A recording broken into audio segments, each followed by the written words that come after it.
sebelum gua memulai videonya, gua mau sedikit klarifikasi dulu nih. Jadi minggu kemarin gua sempet nggak upload video. Lalu minggu ini gua hanya upload juga satu video. Dan mungkin untuk 1 atau 2 bulan ke depan, gua mungkin bakalan upload hanya satu video per minggu. Hal ini bisa terjadi karena sebentar lagi istri gua mau lahiran anak kedua. Yes, gua tahu, gua udah tua, gua udah jadi bapak-bapak dan sekarang mau jadi bapak anak 2. Ini adalah foto gua sama istri dan anak yang sengaja gua sensor karena gua menjaga betul privasi mereka. Nah, sebagai ayah dan suami yang baik, gue tentunya mesti mempersiapkan dong semua proses kelahirannya, mulai dari pra-kelahiran, kelahiran, dan juga pasca kelahiran. Maka dari itu, kalau sekiranya gue agak sedikit keteteran di minggu kemarin, minggu ini, dan juga beberapa minggu ke depan, 1 atau 2 bulan ke depan, gue minta maaf banget karena,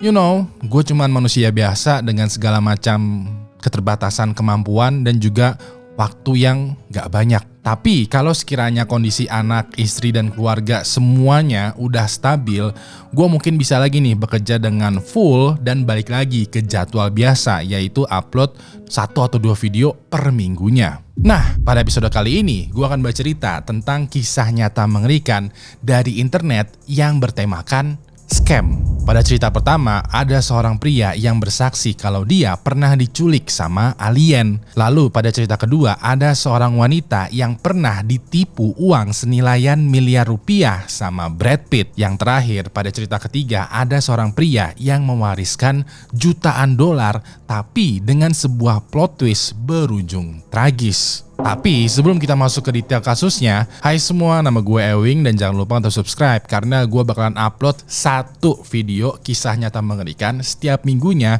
dan juga nyalain notifikasinya supaya tidak ketinggalan. Lalu sebarkan video ini ke pacar temen lo yang kita sebut saja sebagai Fulana sambil bilang, kamu lebih suka mana? Tralalelo tralala atau balerina cappuccina? Kalau gue sih lebih suka tung tung tung sahur. Kalau udah siap langsung aja kita mulai. Kalau udah siap langsung aja kita mulai kisah nyata mengerikan untuk episode kali ini.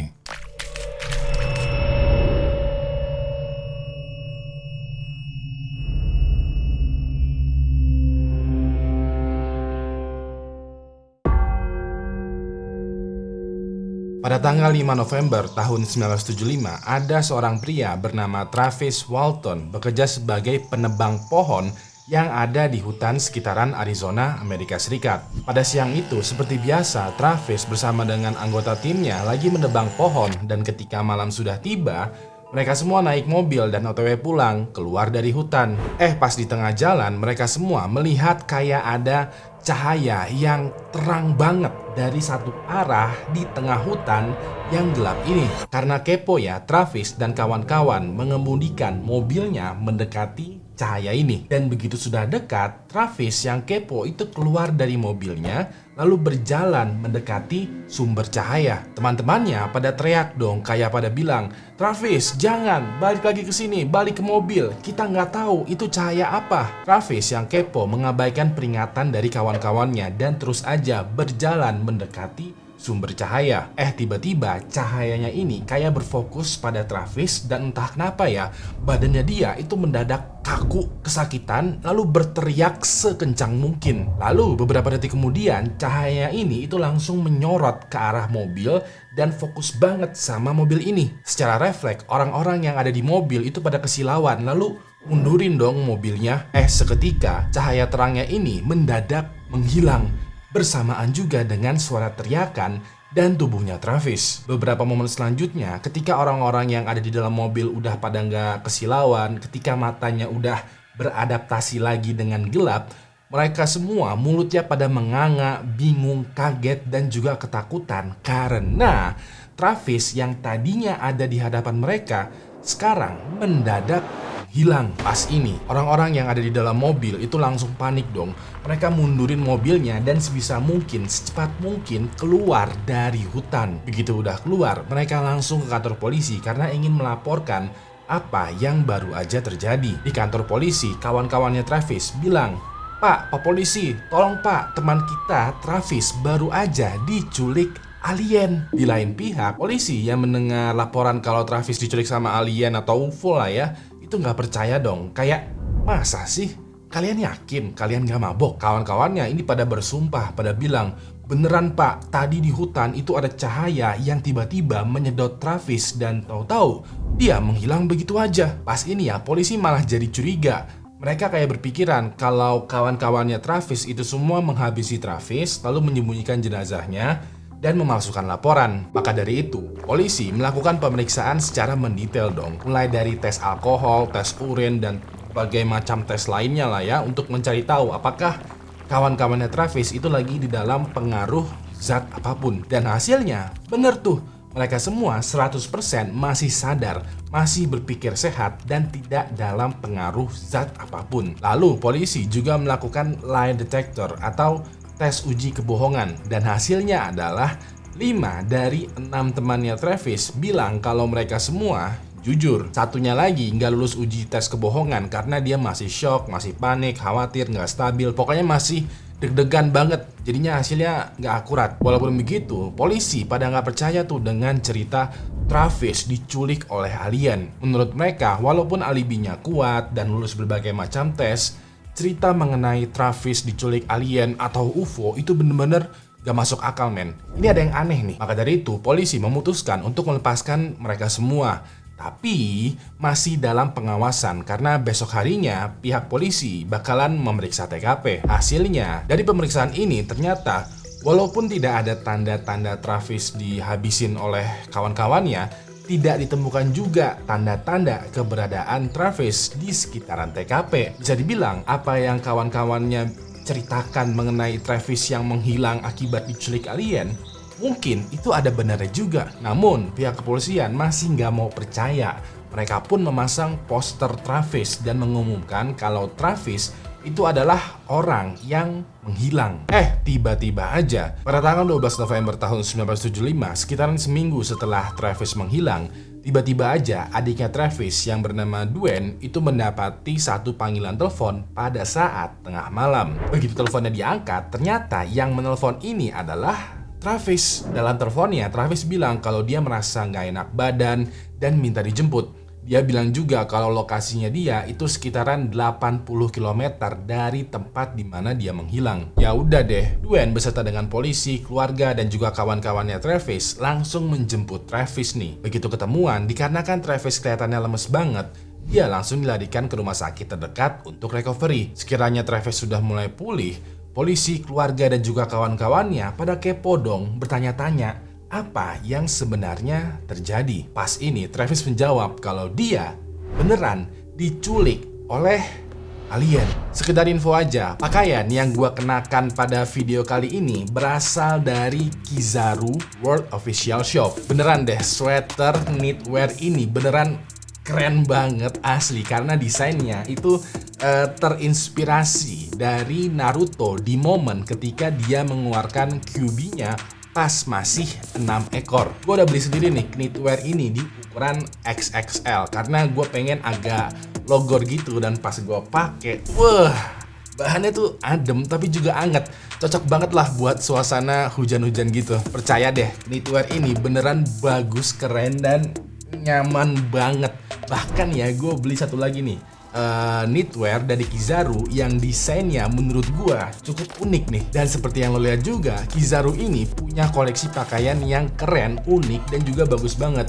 Lo bisa hilaf belanja deh. Maka dari itu, langsung aja kunjungin Kizaru World Official Shop di keranjang yang ada di bawah. Sekarang, balik lagi ke ceritanya. Pada momen ini ya, Travis ditanyain tuh kemana dan bagaimana dia menghilang dan muncul lagi secara tiba-tiba, dan dia menjawab kalau selama ini dia tuh diculik oleh alien. Jadi dia bilang pada saat dia disorot sama cahaya super terang, dia dihisap gitu dan masuk ke dalam UFO. Dia sempat gak sadarkan diri, dan begitu matanya terbuka, di samping kanan dan kiri kasurnya udah ada alien yang badannya tinggi banget, mukanya aneh, dan juga kepalanya botak. Travis langsung kebangun dong dan berusaha melawan. Tiba-tiba aja ada nih 2 alien yang bentukannya seperti manusia, tapi kayak menggunakan baju atau helm astronot. Travis sambil melakukan perlawanan ya, dia bertanya kayak, "Aku ada di mana? Siapa kalian? Apa yang telah kalian lakukan?" Dua orang astronot ini tidak menjawab tuh, melainkan dia kayak menyodorkan masker gitu. Kayak meminta Travis memakai masker ini. Begitu maskernya dipakai Travis, dia perlahan-lahan kehilangan kesadaran lagi dan bangun-bangun dia udah ada di entah berantah yang jaraknya itu sekitaran 80 km dari tempat dia menghilang. Awalnya Travis berpikiran kalau dia tuh menghilang hanya beberapa menit atau jam aja. Yang tanpa dia sadari ternyata dia udah menghilang selama 7 hari. Pada momen ini, ceritanya Travis itu viral pada masanya, sampai-sampai itu masuk berita, masuk koran, bahkan juga masuk ke dalam TV. Dan untuk memastikan kredibilitas dari ceritanya Travis, dia sempat dicek tuh menggunakan lie detector atau alat tes kebohongan, dan hasilnya adalah dia lulus, dia jujur. Bahkan ketika dites berkali-kali lagi nih ya, semua hasilnya adalah lulus. Bisa dibilang Travis beneran jujur. Ya udah deh, dikarenakan Travis dianggap sebagai sumber yang terpercaya, dia mendadak menjadi sangat terkenal karena dinobatkan sebagai orang yang pernah diculik, bahkan juga diperiksa oleh alien secara langsung. Travis pun menuangkan kembali ceritanya ke dalam buku yang berjudul Fire in the Sky, dan karena bukunya laris manis, bukunya ini diadaptasikan juga ke dalam film. Seiring berjalannya waktu, Travis menjadi seorang influencer nih di dunia alien atau UFO. Dia diundang ke berbagai macam podcast, bahkan juga dijadikan sumber dalam proses pembuatan film dokumenter tentang alien. Tapi disinilah plot twist-nya.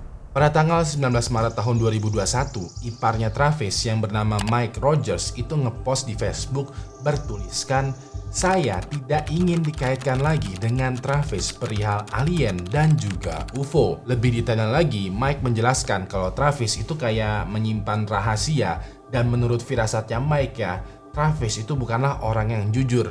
Maka dari itu, Mike gak mau disangkut pautkan lagi dengan Travis. Sekedar flashback aja ya, sedikit doang nih ya. Mike ternyata adalah salah satu orang yang ada di dalam mobil yang melihat langsung Travis disorot dan disedot oleh alien. Statementnya Mike ini lalu menarik banyak perhatian dong, sampai-sampai pada tanggal 30 April tahun 2021 ada seorang produser film bernama Ryan Gordon ya lagi bekerja tuh untuk meremake film tentang Travis. Ryan waktu itu menelpon Mike tuh karena ingin menggali lebih dalam lagi perihal apa maksud dari postingannya Mike di Facebook. Ya udah deh, di dalam panggilan telepon ini Mike bercerita kalau dia sebenarnya agak ragu dengan seluruh ceritanya Travis. Selama ini dia lebih memilih untuk diam aja karena takut speak up dan takut menghancurkan reputasinya Travis yang udah terlanjur naik. Lebih lanjut lagi, Mike bercerita kalau satu malam sebelum Travis diculik alien, Mike dan Travis sebenarnya lagi nonton bareng sebuah film tentang alien. Pas lagi nonton, Travis itu nyeletuk, "Kayaknya bakalan seru nih ya kalau kita diculik oleh alien." Besok harinya Travis beneran diculik dong sama alien. Nah, menurut Mike, seluruh kejadian ini kayak kebetulan yang terlalu kebetulan banget. Selain itu juga, nggak jauh dari TKP Travis diculik oleh alien, ada semacam watchtower atau menara pengawas hutan yang kebetulan ada lampu sorotnya. Mike berpikiran, kayaknya bisa aja sih ya Travis berakting kesakitan dan menghilang ketika disorot oleh lampu dari watchtower itu. Bisa banget juga di watchtowernya itu ada satu temannya Travis yang lagi membantu merekayasa kejadian penculikan ini semua. Jadi bisa dibilang besar kemungkinan kalau seluruh ceritanya Travis yang diculik oleh alien itu semua adalah kebohongan, hoaks, palsu, dan juga halu yang tidak disengaja. Tapi beberapa netizen masih ada yang percaya kalau Travis beneran diculik alien dan Mike lah yang berbohong, berusaha menghancurkan reputasinya Travis karena gak kebagian cuan. Menurut lo gimana? Apakah cerita Travis mengenai diculik alien bisa dipercaya atau tidak? Kalau gue pribadi sih gak percaya ya. Tapi kalau ada orang yang cerita kalau dia pernah diculik jin, masuk ke dunia gaib karena dia punya darah kesultanan, bahkan juga dinikahkan sama cucu dari Nyi Roro Kidul, wah, itu mah gue mah percaya banget sama cerita dia.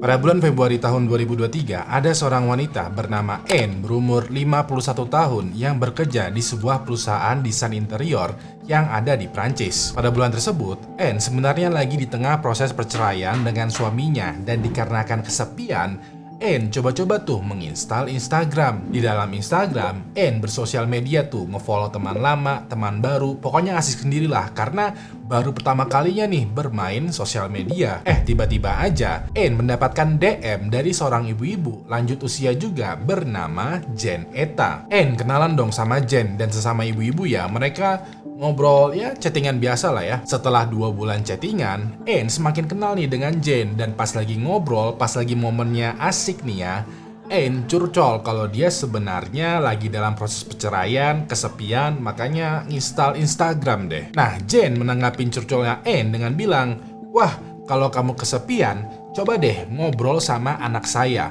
Kebetulan anak saya juga lagi single, seumuran sama kamu dan dia itu ganteng banget. Kayaknya kamu bakalan jodoh nih sama anak saya." Jen lalu mengirimkan tuh foto dari anaknya dan pas Anne klik, ternyata anak dari Jen adalah Brad Pitt. Iya, Brad Pitt yang artis blockbuster Hollywood kelas dunia itu ternyata adalah anak dari Jen. Pada momen ini, Jen bilang, "Mana, sini nomor HP kamu, biar anak aku aja yang duluan chatting sama kamu." Anne coba-coba tuh ngirimin nomor HP-nya ke Jen. Gak lama kemudian, masuk nih chat dari Brad Pitt yang ingin kenalan dan juga ngobrol bareng Anne. Ya udah deh, Anne balas tuh chat dari Brad Pitt dan semenjak itulah Anne chattingan terus tuh dengan Brad Pitt. Seiring berjalannya waktu, Brad Pitt selalu aja ngasih kabar ke Anne tiap hari dan rutin juga tuh tuker-tukeran selfie. Gak jarang Brad Pitt ngasih rayuan, gombalan, puisi, pokoknya segala kata-kata manis buat Anne itu sampai-sampai Anne-nya tuh menjadi melting. Nah, dikarenakan keakraban mereka mulai berubah mengarah ke romantis, Anne dan Brad Pitt sekarang resmi berpacaran. Mereka mulai tuh berpacaran online lewat chatting. Pada momen ini ya, Anne meminta tuh untuk sleep call atau setidaknya teleponan lah. Anne pengen denger langsung suaranya Brad Pitt. Tapi dikarenakan Brad Pitt sibuk syuting, sibuk charity, sibuk meeting, sibuk premium film dan sebagainya ya, dia selalu aja tidak bisa menyanggupin. Ujung-ujungnya kebanyakan dari hubungannya Anne dan Brad Pitt ya cuman chattingan aja. Sampai dikarenakan hubungan Anne dan Brad Pitt ini mesra banget ya, Brad Pitt mengirimkan sebuah foto di mana dia lagi berlutut memegang sebuah cincin berlian dan meminta Anne untuk menjadi tunangannya. Anne yang emang udah jatuh cinta banget ya, tanpa basa-basi dan juga kesadaran penuh langsung bilang bersedia. Dengan ini, Anne dan Brad Pitt yang tadinya kenalan lalu berpacaran sekarang berubah menjadi tunangan. Waktu itu juga sebagai perayaan dari hari tunangannya mereka,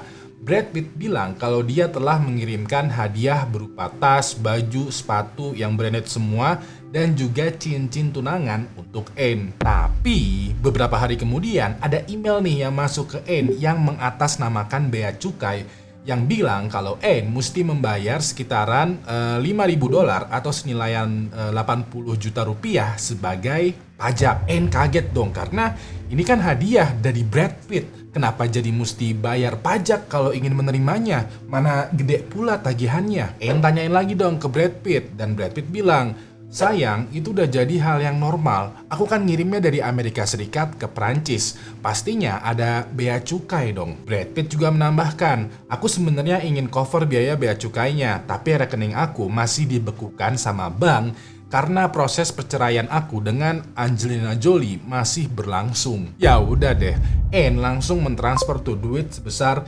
$5.000 ke rekening yang ada di email bea cukai ini. Tapinya selama beberapa bulan selanjutnya, Anne masih belum juga tuh menerima hadiah dari Brad Pitt. Anne juga mengirimkan email ke bea cukai, pengen tahu alasan kenapa barangnya masih belum diterima. Dan balasannya sih ya katanya itu ada keterlambatan pengiriman. Pas ini Anne curiga dong karena dia mulai ada firasat nih kalau dia ditipu. Tapi di satu sisi lain Brad Pitt selalu aja mengirimkan foto atau video selfie dia, merayu Anne, meyakinkan kalau dia adalah Brad Pitt beneran, meyakinkan kalau dia tuh cinta banget sama Anne dan Anne adalah satu-satunya di hatinya. Selain itu juga, Brad Pitt bilang kalau dia bakalan terbang langsung ke Prancis untuk ngasih kado langsung nih ke Anne. Cuman setiap kali hari dimana mereka janjian mau ketemu, Brad Pitt bilang kalau penerbangannya di-cancel lah karena ada proses syuting dadakan, meeting bisnis, dan lain sebagainya. Ya udah deh, mau nggak mau, Anne hanya bisa bersabar dan berpacaran sama Brad Pitt via online aja. Lalu pada suatu hari, Anne curhat dong ke Brad Pitt kalau proses perceraian dia dengan suaminya itu udah hampir rampung nih, udah selesai. Dan dari proses perceraian ini, Anne mendapatkan harta gono gini sebesar $850.000 atau senilai 13 miliar rupiah. Anne bingung dong dengan uang sebanyak ini. Kira-kira baiknya mau diapain ya? Buat apa ya? Apakah ditabung aja, dideposito, atau digunakan untuk membangun rumah tangga kita nanti nih? Di lain pihak, Brad Pitt juga curcol. Dia bilang, dikarenakan aku terlalu sibuk syuting, meeting, dan juga kerja, aku sekarang didiagnosis terkena kanker ginjal. Sambil menyisipkan foto Brad Pitt lagi dirawat di rumah sakit, dia bilang juga kalau dia membutuhkan Anne untuk membayar tagihan pengobatannya. Anne langsung bingung dong, karena kok jadi gue yang bayarin? Emang duit lo kemana? Kan lo artis terkenal tingkat dunia. Kenapa lo nggak bisa bayar pengobatan sendiri? Brad Pitt menjawab kalau rekeningnya itu masih dibekukan karena proses perceraian. Selama ini dia membayar tagihan pengobatannya menggunakan rekening temennya.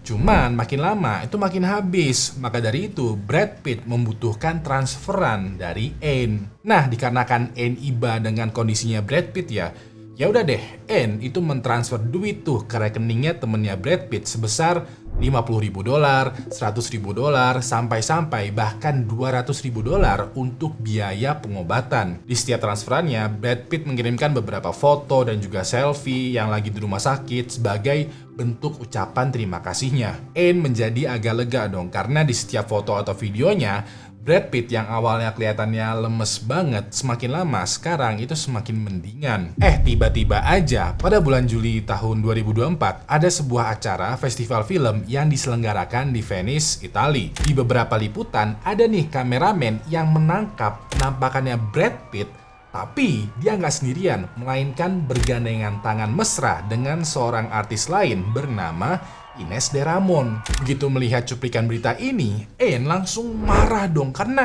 dia cemburu. Kenapa tunangan gua jalan-jalan mesra cipika-cipiki sama artis lain? Anne langsung melabrak online tuh Brad Pitt kayak minta kejelasannya. Pas ini, Brad Pitt menjelaskan kalau cuplikan berita itu tadi itu cuman acting kok. Aku gandengan tangan mesra sama Ines de Ramon karena lagi mempromosikan film aja.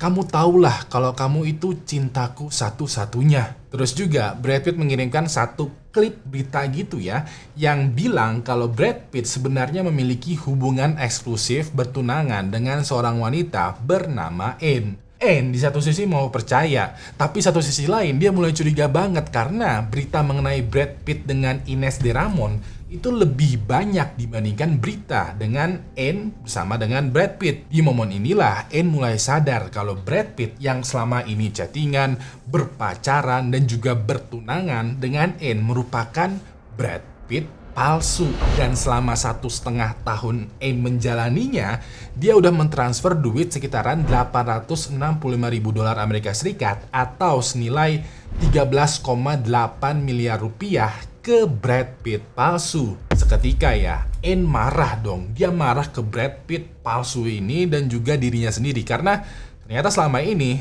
dia ditipu. Anne waktu itu langsung melaporkan ke polisi dan setelah melakukan investigasi, ketahuan tuh siapa sebenarnya Brad Pitt palsu ini. Well, sebenarnya nggak diketahui persis siapa orang di balik Brad Pitt palsu, tapi polisi menemukan info kalau Brad Pitt palsu ini merupakan sindikat penipuan yang diduga berasal dari Nigeria. Diketahui modus operandi mereka itu biasanya menyamar menjadi public figure kelas dunia seperti Brad Pitt, Tom Cruise, dan lain sebagainya, lalu mengajak kenalan dan chattingan. Targetnya mereka biasanya adalah orang-orang yang belum begitu melek teknologi atau orang-orang yang sekiranya mudah aja untuk ditipu, seperti Anne. Dan untuk meyakinkan kalau mereka adalah beneran Brad Pitt, Tom Cruise, dan lain sebagainya, mereka bakalan mengirimkan foto atau video selfie yang dibuat menggunakan AI.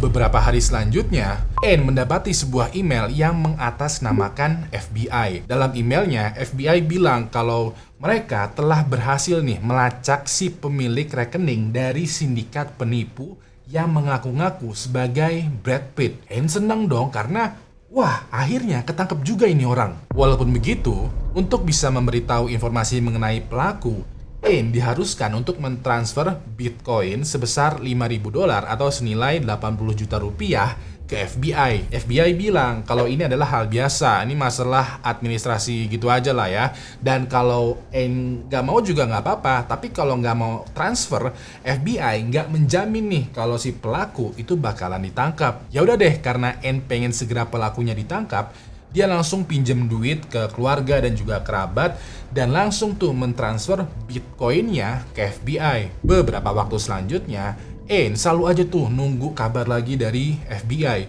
Dia bahkan juga nge-spam emailnya FBI menuntut untuk segera diberitahu siapa pelaku dan segeralah tangkap dia. Sayangnya, FBI nggak pernah lagi membalas emailnya Anne. Dan pas momen ini, Anne baru sadar kalau FBI yang juga menghubungi dia kemarin merupakan FBI palsu. Anne langsung lemes ya, karena kemarin lusa dia baru aja ditipu sama Brad Pitt palsu.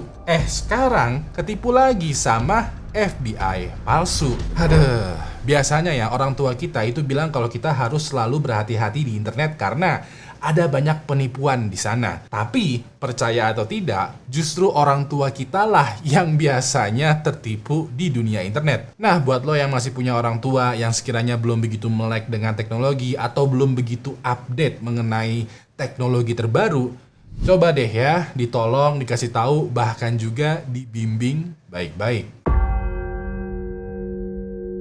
Pada tanggal 5 September tahun 2023, ada seorang pria berusia 51 tahun bernama Stephen Riley yang tinggal di North Dakota, Amerika Serikat. Dikabarkan ya, kondisi kesehatannya Stephen itu lagi sangat kritis dan sedang dirawat di rumahnya. Waktu itu, Stephen diketahui dirawat dan tinggal bareng dengan pacarnya yang bernama Ina Thea Kenoyer yang sudah berusia 48 tahun. Walaupun mereka udah tinggal bareng selama 10 tahun terakhir, mereka tidak menikah nih, melainkan hanya kumpul kebo aja. Nah, dikarenakan kondisinya Stephen tidak kunjung membaik, keluarga dan kerabatnya Stephen ingin membawa dia ke rumah sakit untuk penanganan lebih lanjut. Sayangnya, pada saat masih di ambulans, Stephen mendadak semakin kolaps dan pada akhirnya meninggal dunia. Petugas medis pun memberitahu Ina soal kabar meninggalnya Stephen. Dan pas inilah Ina terlihat sangat terpuruk karena walaupun mereka tidak menikah, mereka udah kayak pasangan suami istri gitu.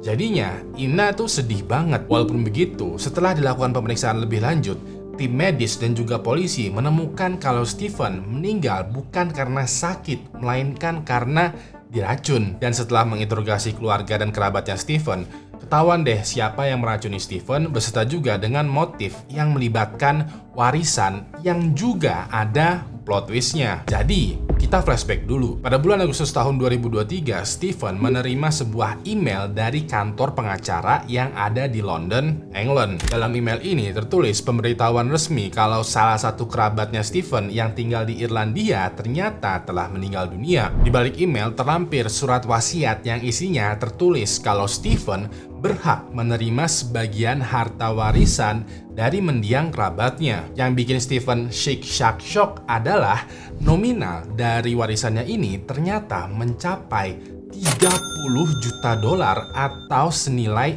480 miliar rupiah. Pada momen ini, Stephen langsung kaget, bingung, tapi juga seneng banget karena ya gila aja loh, warisan senilai 480 miliar rupiah itu banyak banget loh.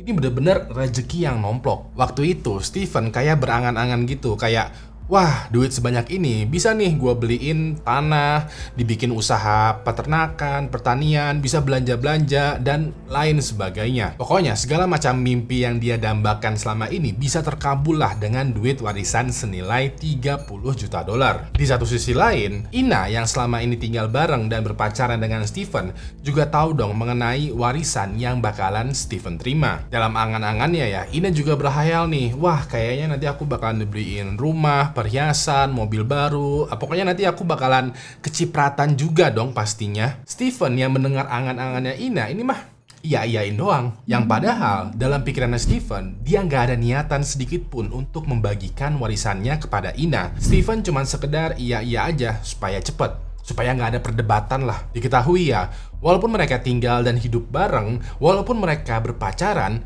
Steven kayak udah nggak ada hati sama Ina. Tapi Steven juga nggak tega nih ya untuk memutuskan hubungan dia dengan Ina, karena kalau mereka putus, Ina bakalan terusir dari rumahnya Steven, dan ujung-ujungnya Ina bakalan menjadi homeless. Dikarenakan kasihan, Steven ini kayak membiarkan Ina untuk tinggal bareng aja.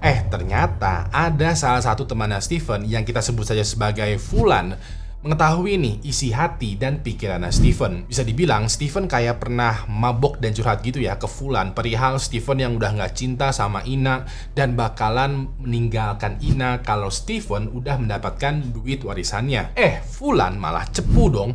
Fulan malah ceritain balik nih curhatannya Steven ke Ina. Mendengar hal ini, Ina langsung murka dong, karena selama ini dia mengira kalau Steven itu cinta sama dia, yang ternyata malah sekedar iba aja. Lebih gak enaknya lagi adalah Steven kayak mau bawa kabur tuh uang warisannya untuk dia sendiri. Ina kayak merasa, gue punya hak juga dong ya dari duit warisan yang bakalan lo terima. Kita kan udah kayak suami istri nih. Lo dapat warisan, ya gue dapat kecipratan. Sekedar info aja, jadi di Amerika Serikat ada semacam hukum yang bilang kalau ada laki-laki dan perempuan tinggal bareng selama 10 tahun lebih, maka secara hukum mereka udah dianggap menikah. Yang otomatis hukum warisan, hukum harta gono gini, hukum hak dan kewajiban asuh anak, dan segala macam hukum untuk orang menikah bakalan otomatis teraplikasikan. Maka dari itu, Ina merasa berhak tuh mendapatkan cipratan dari warisannya Steven. Secara menurut hukum yang berlaku, dia memang berhak tuh menerimanya. Tapi dikarenakan Steven mau bawa kabur sendiri uang warisan ini, mau nggak mau, Ina melakukan sesuatu yang di luar akal sehat. Waktu itu, pada tanggal 3 September tahun 2023, Steven bersama dengan kerabatnya dan juga Ina standby nih di bandara North Dakota untuk menjemput langsung pengacara dari London. Dikabarkan ya, pengacaranya ini bakalan datang ke North Dakota untuk ketemuan langsung dengan Steven untuk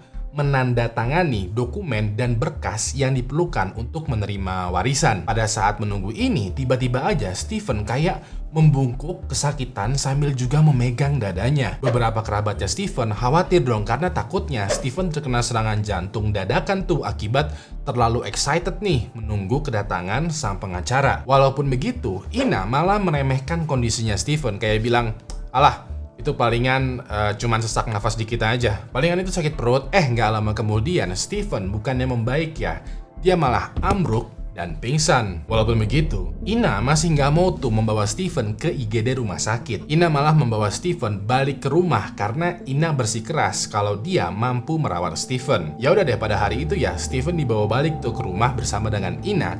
Sedangkan kerabatnya itu tetap standby di bandara menunggu kedatangan pengacara dari London. Sayangnya, walaupun nomor pengacara ini dihubungi, walaupun emailnya di spam, pengacara dari London tetap gak ada kabarnya. Dan pada hari itu, para kerabatnya ya ikutan pulang juga lah. Bisa dibilang entah karena alasan apa ya, pengacaranya ini mendadak tidak bisa hadir. Terlebih lagi, kondisinya Steven itu semakin lama semakin buruk. Sampai-sampai ketika dia dibawa ke rumah sakit menggunakan ambulans, di tengah jalan, Steven dinyatakan meninggal dunia. Ina yang mendengar kabar ini langsung mendadak terpukul dong. Dia tuh sampai kayak nangis nih ya di depan rumah. Awalnya tim medis menyatakan kalau Steven meninggal dunia akibat gagal jantung, gagal nafas, dan ujung-ujungnya gagal hidup. Tapi ada satu kerabatnya Steven yang bernama Fulan yang sempat menerima curhatan dari Steven kemarin ya, bilang ke polisi, kayaknya Steven meninggal akibat diracunin deh. Ya udah deh, Fulan pun bercerita tuh tentang warisannya Steven, hubungannya dia dengan Ina, dan juga kemungkinan kalau Ina lah yang meracunin Steven. Mendengar hal ini, polisi langsung meminta tim medis untuk melakukan otopsi ke jenazahnya Steven. Dan dari hasil pemeriksaan otopsi inilah, kesaksiannya Fulan ternyata ada benarnya juga. Tim medis menemukan kalau penyebab dari gagal ginjal, gagal pernafasan, dan juga gagal jantungnya Steven adalah akibat dari meminum zat antifreeze. Sekedar info aja ya, zat antifreeze adalah semacam cairan yang biasa digunakan untuk radiator mobil. Yang jelas banget kalau diminum sama orang itu bakalan menjadi racun. Pas ini polisi langsung datang lagi tuh ke rumahnya Steven atau Ina untuk melakukan penggeledahan. Dari hasil penggeledahan, polisi menemukan banyak banget nih botol antifreeze yang terdapat juga sidik jarinya Ina. Ina pun langsung ditangkap untuk diinterogasi lebih lanjut lagi. Walaupun begitu, pada saat di ruang interogasi ya, Ina masih belum mengakui kalau dialah yang meracuni Steven. Tapi dikarenakan buktinya udah valid dan ada banyak, Ina pada akhirnya mengakui kalau dialah yang setiap hari sedikit demi sedikit meracuni Steven sampai akhirnya Steven meninggal dunia. Dan tentu saja motif dia meracunin Steven adalah karena sakit hati dengan Steven. Atas perbuatannya, Ina harus mendekam penjara selama 25 tahun. Tapi disinilah plot twistnya. Jadi plot twist yang pertama ya, menurut pemikirannya Ina, dia kan berhak tuh mendapatkan cipratan dari warisan Steven. Secara hukum di Amerika Serikat itu bilang kalau mereka hidup bersama selama 10 tahun, mereka udah dianggap menikah, bla bla bla bla. Makanya Ina tuh merasa berhak untuk mendapatkan warisan. Yang Ina nggak tahu adalah hukumnya ini tidak berlaku di North Dakota.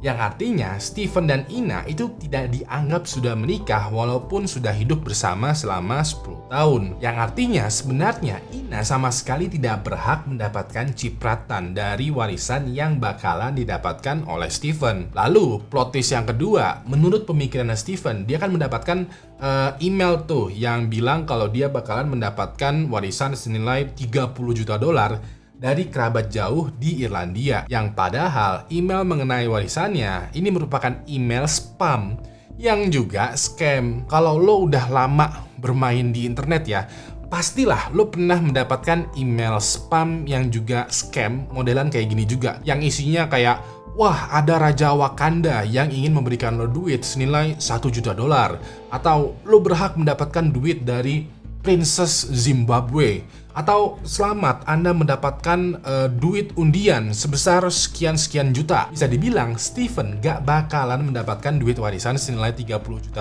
karena seluruh cerita mengenai kerabat jauh dia di Irlandia di dalam emailnya itu semuanya merupakan spam yang juga scam. Dan gara-gara email ini juga pada akhirnya Steven meninggal dunia diracunin sama Ina, pasangannya sendiri. Satu hal yang gue pelajarin dalam hidup ini adalah kalau lo punya duit, lebih baik lo diem-diem aja deh. Gak usah flexing, gak usah cerita-cerita, gak usah pamer, pokoknya diem aja. Terlebih lagi kalau lo gak punya duit, lo bener-bener mesti diem aja. Bisa dibilang lo punya duit atau tidak punya duit, lebih baik diem aja lah.